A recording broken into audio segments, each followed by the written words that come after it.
Hello everyone, how are you? This is Dr. Chavikar. Welcome to my channel Krishna Institute of Education. आज मैं आपको contemporary India and education का एक topic है autonomy of university या जिसे हम बोलते हैं विश्वविद्यालय स्वायत्तता, उस पर लेक्चर दूंगी। तो सबसे पहले आप देखिए विश्वविद्यालय स्वायत्तता का मीनिंग क्या होता है। देखिए, स्वायत्तता मतलब होता है कि अपने शासन में पूर्ण स्वतंत्रता। इसका मतलब जो भी आप चीज़ चला रहे हो और जिस पर्पस के लिए आपको बनाया गया है उसको पूरा करने के लिए आप जो भी फ्रीडम चाहे उसे आप इंजॉय कर सकते हो। तो ये तो मीनिंग था स्वायत्तता का। अब विश्वविद्यालय स्वायत्तता क्या होती है? विश्वविद्यालय स्वायत्तता का मतलब है कि आपका उसमें मेन पर्पस क्या होता है कि बच्चों को अच्छी शिक्षा देना और अच्छे शिक्षक लेना, क्योंकि अच्छे शिक्षक होंगे तभी आप अच्छी शिक्षा दे पाओगे। तो आपको पूरी स्वतंत्रता होनी चाहिए कि आप शिक्षक की एलिजिबिलिटी देखकर उन्हें लें, उनको क्या सैलरी देनी है, उनको क्या जो है प्रमोशन देने हैं, बच्चों का एडमिशन का रूल क्या होगा, बच्चों की शिक्षा का मूल्यांकन कैसे किया जाएगा, बच्चों को जो है कैसे उपाधियाँ दी जाएंगी, रिसर्च वर्क कॉलेज में कैसे होगा। तो आपको इन सब चीज़ों पे जो है पूर्ण स्वतंत्रता होनी चाहिए। तो इसी को बोलते हैं यूनिवर्सिटी की ऑटोनॉमी। बहुत से लोग क्या होते हैं, यूनिवर्सिटी की ऑटोनॉमी को एकेडमिक फ्रीडम के साथ मानते हैं। वो सोचते हैं कि इन दोनों में कोई भी डिफरेंस नहीं होता है, जबकि ऐसा नहीं है। Autonomy of university and academic freedom में बहुत डिफरेंस है। यूनिवर्सिटी की ऑटोनॉमी के बारे में तो मैंने अभी आपको बताया। एकेडमिक फ्रीडम का मतलब होती है जो फ्रीडम हम अपनी फैकल्टी मेंबर, हम अपने टीचर्स को देते हैं। देखिए, हर सब्जेक्ट अलग अलग होता है, हर सब्जेक्ट की इंपॉर्टेंस अलग होती है। किसी में खाली थ्योरेटिकल लेक्चर से भी काम चल जाता है, किसी में आपको प्रैक्टिकल करके दिखाना होता है, किसी में आपको एग्जाम्पल देने होते हैं। तो टीचरों को अपने हिसाब से रिसर्च करना चाहिए, उसके बेसिस पे उसकी क्लास के कैसे बच्चे हैं, उसे कैसा लेक्चर देने हैं, इस बारे में पूरी फ्रीडम होनी चाहिए। उन्हें पूरी फ्रीडम देनी चाहिए कि वो अपने हिसाब से रिसर्च करें, नेशनल और इंटरनेशनल मंच पर जाके वो अपने विचारों का जो है विनिमय और आदान प्रदान करें दूसरे लोगों के साथ। तो this is called academic freedom. तो आपको क्लियर हो गया होगा, autonomy of university and academic freedom में दोनों वर्डों में बिल्कुल डिफरेंस होता है। तो ऑटोनॉमी ऑफ यूनिवर्सिटी आपको पता चल गई। अब मैं बताऊंगी आपको कि ऑटोनॉमी ऑफ यूनिवर्सिटी की क्या इंपॉर्टेंस होती है। देखिए, इसकी दो इंपॉर्टेंस होती है। एक तो होती है अपने कर्तव्यों और उत्तरदायित्व का पालन करना, दूसरी होती है शिक्षण कार्य, शोध कार्य और प्रसार सेवाओं को अच्छे से करना। तो सबसे पहले है अपने कर्तव्य और उत्तरदायित्व का अच्छे से पालन करना। देखिए, जो भी यूनिवर्सिटी बनती है उनका प्राइमरी पर्पस क्या होता है कि हमें अपने बच्चों को अच्छी शिक्षा देनी है जिससे कि उनकी अच्छी जॉब लगे और वो किसी भी चैलेंजेस को आराम से फेस कर सके। मतलब उन्हें थ्योरेटिकल नॉलेज भी होनी चाहिए, प्रैक्टिकल नॉलेज भी होनी चाहिए। और आज का एरा तो ग्लोबलाइजेशन का एरा है, तो यूनिवर्सिटी को इस तरीके से अपनी एजुकेशन देनी चाहिए कि हमारे जो बच्चे हैं वो ग्लोबली भी जो है, ग्लोबल कंपनी जो है उनमें भी आराम से प्लेस कर सके। तो इसके लिए क्या रूल्स बनाने हैं उन्हें एडमिशन से रिलेटेड, बच्चों को किस तरीके से करना है, क्यूरिकुलम में क्या चेंजेस करना है, उनको बच्चों को किस तरीके से डिग्री देनी है, कैसे हमें रिसर्च वर्क को जो है प्रोत्साहन देना है ताकि बच्चे जो है ग्लोबल कंपटीशन को आराम से फेस कर सकें और उसमें सक्सेसफुल हो सके। तो इस तरीके से अपने कर्तव्य और उत्तरदायित्व को पूरा करने के लिए उन्हें फ्रीडम होना बहुत ज़्यादा जो है ज़रूरत होता है। क्योंकि हमने बहुत सी बार देखा है, आपने भी देखा होगा, यूनिवर्सिटी के जो सिलेबस बनते हैं वो 30 सालों से जो बिल्कुल एक जैसे रहते हैं। और आजकल टेक्नोलॉजी का एज है, तो उस टेक्नोलॉजी के एज में भी जो है हम जो है बच्चों को जो है नए नए जो टेक्नोलॉजिकल चेंज आ रहे हैं उनकी शिक्षा नहीं दे पाते क्योंकि कुरिकुलम में नहीं होता। तो यूनिवर्सिटी को ये फ्रीडम होनी चाहिए कि वो अपने क्यूरिकुलम को चेंज कर दे, क्योंकि उन्हें बच्चों को जो है ग्लोबली कॉम्पिटिटिव बनाना है। क्लियर हो गया? सेकेंड पॉइंट था अपने शिक्षण कार्य को और अपने शोध कार्य और प्रसार कार्य को जो है अच्छे से सुचारू रूप से चलाना। देखिए, शिक्षण कार्य अच्छा होगा तभी बच्चों को एजुकेशन मिलेगी। और बच्चों को जो है और टीचरों को रिसर्च के लिए जब हम प्रोत्साहित करेंगे तभी वो जो है बहुत सारी बुक से पढ़ के नॉलेज लेंगे, इंटरनेशनली जो ज्ञान का एक्सपोजर है उसे लेंगे। क्योंकि जब भी आप किसी चीज़ में शोध अच्छा करते हो तभी आप नई नई इन्वेंशन और नई नई जो है डिस्कवरी कर सकते हो। बिना शोध के आपकी शिक्षा जो है बिल्कुल इनकम्प्लीट रहती है। तो रिसर्च जो है प्रोत्साहन करना चाहिए और इसके लिए आपको जो डिसीजन लेना है कि आपको नेशनली एक कॉलेज से दूसरी कॉलेज में भेजना है, एक यूनिवर्सिटी से दूसरी यूनिवर्सिटी में भेजना है, या हमें टीचर्स को वर्कशॉप अटेंड करानी है, या हमें इंटरनेशनली भेजना है, एक्सचेंज प्रोग्राम चलाने हैं, तो ये सारी की सारी चीज़ें करने की फ्रीडम जो है यूनिवर्सिटी को देनी चाहिए।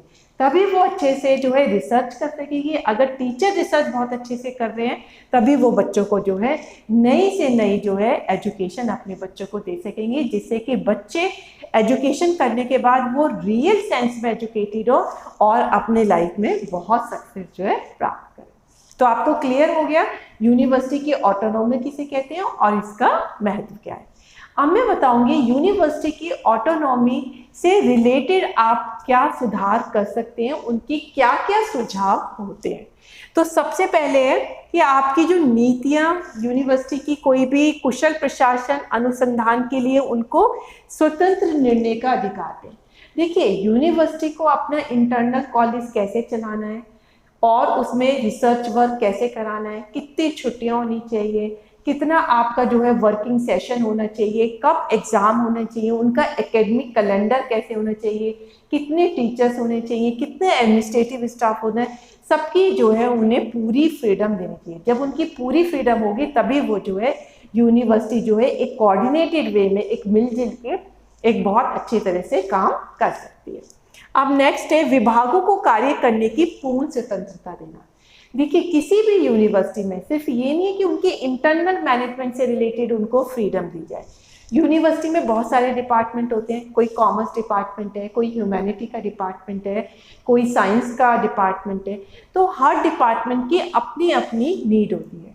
जैसे कॉमर्स का स्टूडेंट है वो जनरली जो है एमएनसीज में या किसी कॉर्पोरेट वर्क को ज्वाइन करेगा, तो उनको स्वतंत्रता दी जानी चाहिए उनके डिपार्टमेंट को कि वो कंपनी से जो है गेस्ट लेक्चर करवाएं या अपने बच्चों को वहाँ ट्रेनिंग के लिए भेजें, जिससे उन्हें पता चले कंपनी में किस किस तरह की प्रॉब्लम आती है और उन्हें किस तरह से काम करना है।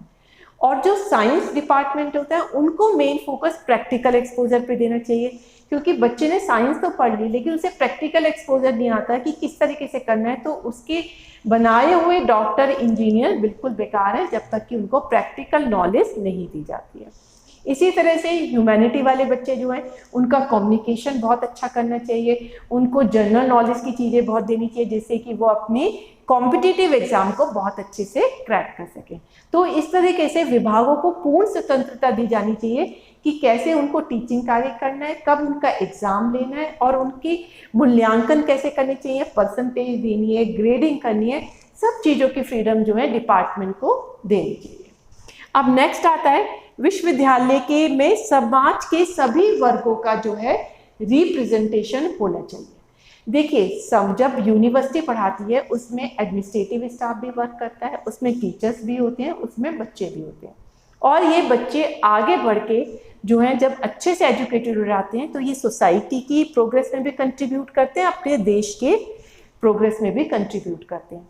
तो हर कॉलेज में हर यूनिवर्सिटी में एक जो है एकेडमिक जो है कमेटी होनी चाहिए जिसमें टीचर का भी रिप्रेजेंटेशन हो, बच्चों के पेरेंट्स का भी रिप्रेजेंटेशन हो, और जो है एडमिनिस्ट्रेटिव स्टाफ का भी रिप्रेजेंटेशन हो, और सोसाइटी के सेलिब्रेटेड लोगों का भी रिप्रेजेंटेशन हो, जिससे वो अपने पक्ष को रख सकें और अच्छे अच्छे सुझाव दे सकें कि अगर इस तरीके से शिक्षा दी जाएगी तो बच्चे का ओवरऑल डेवलपमेंट होगा और बच्चा बहुत ही सक्सेस को प्राप्त करेगा।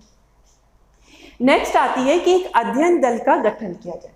देखिए जब यूनिवर्सिटी रन करती है तो उसमें बहुत सारी प्रॉब्लम आती है, टीचर से रिलेटेड प्रॉब्लम होती है, बच्चों से रिलेटेड प्रॉब्लम होती है, कभी कभी बच्चों की प्रॉब्लम होती है, वो सोचते हैं हम किससे शेयर करें, क्योंकि बच्चे जब टीचर से शेयर करते हैं तो वो ज़्यादा अच्छे से शेयर कर सकते हैं, और कभी कभी बच्चों में इंडिसिप्लिन की भी प्रॉब्लम होती है। तो इसीलिए इन प्रॉब्लम को दूर करने के लिए यूनिवर्सिटी लेवल पे बहुत सारे जो है कमेटी का गठन होना चाहिए। जैसे कि एक आपकी एकेडमिक कमेटी हो गई, कोई ग्रीवेंसेस कमेटी हो गई, कोई डिसिप्लिन कमेटी हो गई, कोई एक्स्ट्रा क्यूरिकुलर कमेटी हो गई। तो इन कमेटी से क्या होगा, हर कमेटी के लोग अपनी अपनी फील्ड से रिलेटेड बच्चों की प्रॉब्लम को सुलझा सकेंगे और उससे स्टूडेंट में भी अंडरस्टैंडिंग होगा और टीचर और बच्चों में एक बहुत ही एमिकेबल सा, बड़ा फ्रेंडली सा, बड़ा कोऑपरेटिव सा एटमॉस्फेयर बनता है। तो जब एमिकेबल एटमॉस्फेयर होता है, जब बड़ा कोऑपरेटिव एटमॉस्फेयर होता है कॉलेज में, तभी वहाँ के बच्चे जो हैं अच्छे से एजुकेशन ले पाते हैं। फिर लास्ट है आपका विश्वविद्यालय अनुदान आयोग एवं अंतर विश्वविद्यालय परिषद तथा शिक्षा विशेषज्ञों द्वारा शिक्षा सौहार्दता के लिए जनमत का निर्माण करना। देखिए यूजीसी होती है, यूजीसी डिफरेंट यूनिवर्सिटी को अनुदान भी देती है और इसलिए अनुदान देने के लिए उसके कुछ नॉर्म्स होने चाहिए कि भाई इस यूनिवर्सिटी ने इतना अच्छा किया है तो मैं इसको इतना अनुदान दूंगा, इसने इतना किया है तो इसको इतना अनुदान दूंगा। और इन सब का जो निर्णायक वो चीज़ होती है वो एक जनमत संग्रह के द्वारा करनी चाहिए। हमें जो है समाज के हर वर्ग से, जहाँ पे वो यूनिवर्सिटी इस्टेब्लिश है, उनसे उनकी फीडबैक लेनी चाहिए। हमें पता चलना चाहिए हमारे जो बच्चे पढ़ के जा रहे हैं वो अपने अपने काम में सक्सेसफुल है या नहीं, हमारे जो बच्चे हैं वो डिसिप्लिन में है या नहीं, हमारे बच्चे पढ़ के अपनी सोसाइटी और अपने देश की प्रोग्रेस में कंट्रीब्यूट करते हैं या नहीं, हमारे टीचर जो है समाज में एक अच्छा स्थान लेते हैं, बच्चों और टीचरों के बीच में बहुत ही कोऑपरेटिव सा, एक एमिकेबल सा जो है एटमॉस्फेयर रहता है। तो इसकी फीडबैक हमें समाज के विभिन्न वर्गों से लेनी चाहिए, उसी के हिसाब से उन्हें देना चाहिए कि हम अनुदान कैसे दें। और अंतर विश्वविद्यालय एक परिषद होनी चाहिए कि एक, और उसमें सभी यूनिवर्सिटी जो है उसके मेंबर होने चाहिए, जिससे एक यूनिवर्सिटी की डिग्री हर यूनिवर्सिटी में जो है मान्य होनी चाहिए। तो इस तरह के जब हम उन्हें फ्रीडम देते हैं तो हमें ये सुझाव जो है उनको देने चाहिए। तो आई थिंक कि अब आपको बिल्कुल क्लियर हो गया होगा कि यूनिवर्सिटी की स्वायत्तता या ऑटोनॉमी किसे कहते हैं, इसका महत्व क्या होता है और हमें कहाँ का कैसे कैसे उनको फ्रीडम देनी चाहिए, ऑटोनॉमी देनी चाहिए, ये सारे आपको सुझाव भी पता चल गए होंगे। तो ये था आज का lecture. That's all for today lecture. Thank you.